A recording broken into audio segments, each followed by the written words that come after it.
What is up?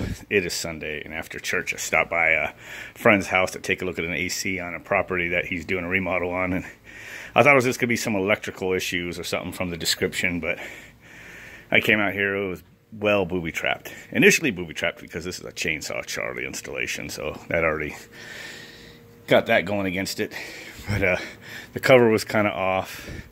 I didn't take a video, but I'll put a picture up on the screen now. There were wires hanging out. The contactor was hanging loose. Somebody put in a universal fan motor at one point. Didn't realize you could cut off the extra wire, so they had that all jumbled in, and the wires were like extra 3-4 foot of it was just hanging on the ground. I cleaned that up, put new connectors on it. I was tempted to put dead-end connectors down on that universal wiring down there, but I thought, I better at least get this unit running before I spend more time cleaning things up.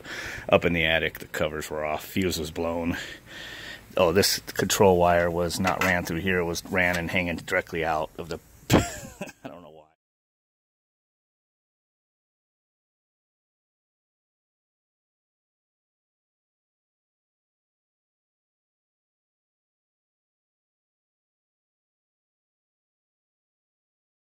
So when I come out here to get ready to start it up, I put my gauges on. Of course, it's flat.